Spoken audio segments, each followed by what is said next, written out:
German media has reported alarming predictions over the number of refugees that could enter the country this year. The figures go far beyond previous forecasts.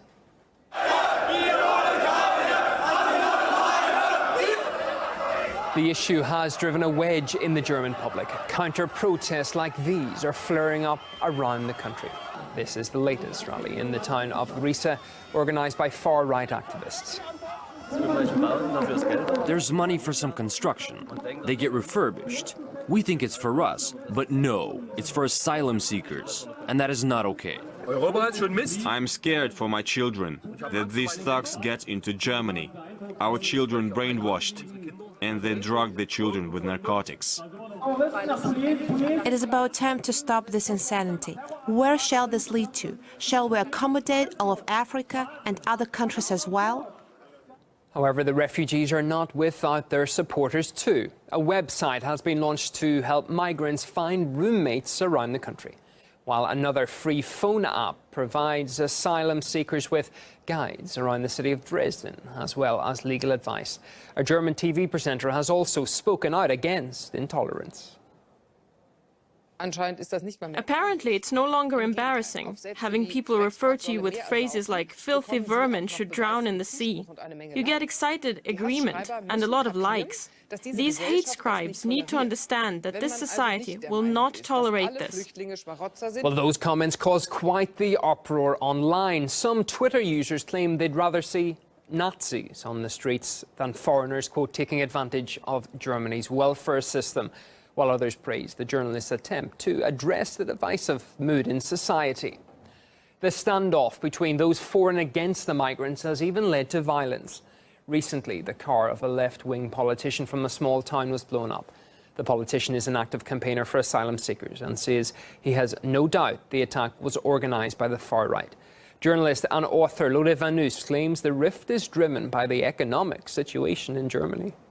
This is an issue that splits society, not just in Germany. You have to look into the economic situation of a lot of these extreme right movements. The thing is, these people are largely unskilled, poor. This is not a way of saying that it justifies what they do, but you cannot take it out of the equation that this is something that has to be tackled. Personally, I do not believe that the reasons why these people flee their countries, their misery, largely inflicted by Western invasions, by the way. The European Union, they would first have to recognize that there is a link between what the Western countries, the NATO, European Union, and the US, of course, have been doing in Libya, in Syria, in Iraq, in Afghanistan. Furious farmers from all over Belgium have descended on the city of Liège.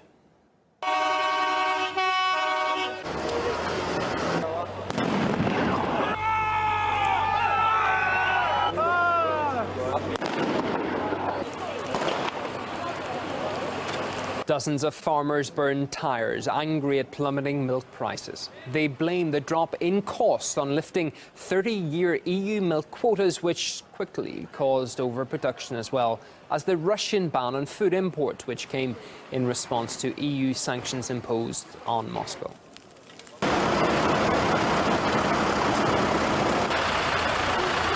The farmers also organised a tractor convoy to block roads. They took to the streets to send a message to politicians ahead of an EU meeting on the dairy industry crisis. Here's how an activist described the farmers' plight. Both in Belgium and in the EU, our situation is dramatic. Today, the price of milk is about 25 cents per litre. It costs almost twice as much to produce. Many farmers are in enormous financial difficulty. Well, similar protests have been seen in France on and off since April, when milk quotas were cancelled. Farmers dumped manure on the streets, burned tyres and blocked roads.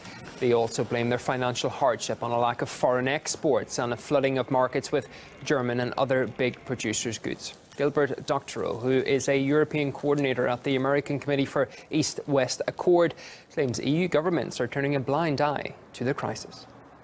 Well, the situation in agriculture in France, in Belgium, and elsewhere in the EU is in crisis. There's no question about it. The farmers are suffering and are looking for for some resolutions at the EU level. There are a number of issues which sparked it, including the Russian embargo.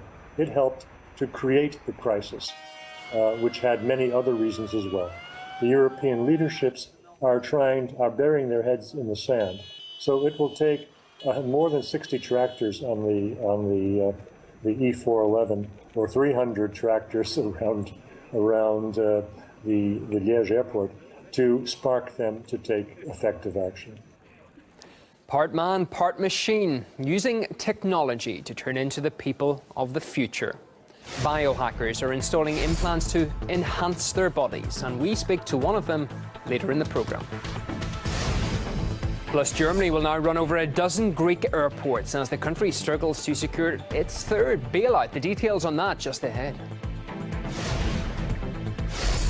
But first, super-sensitive microphones and hidden cameras. That's not the description of a government intelligence operation, but what Moscow police discovered when they raided a building rented by the Church of Scientology.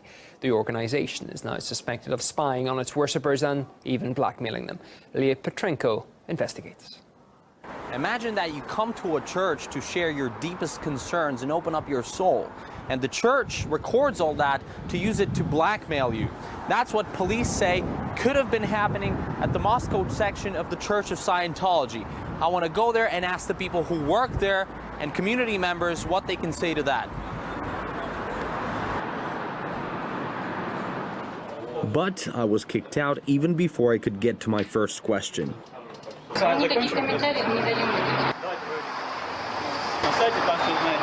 Почему я не могу зайти в ваш магазин? Вас попросили выйти, значит, выйдите. Ну подождите, вот здесь написано «Вход свободный». Я говорю, выйдите просто. Объясните, почему? Вы закрыли передо мной дверь. Вам лучше сейчас выйти, пойдем. То есть вы не хотите, чтобы к вам люди в церковь приходили? Well, the guys who also recently paid a visit didn't have to ask for permission.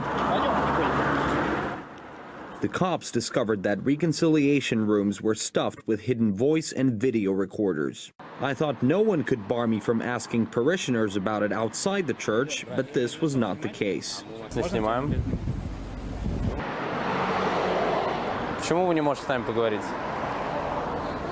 Вы туда ходите обучаться и к религиозному объединению в отношении не имеете никакого? Ну, я имею к религиозному. Привет! Я тебя давно не видела. So I was only left to try my luck with passers-by.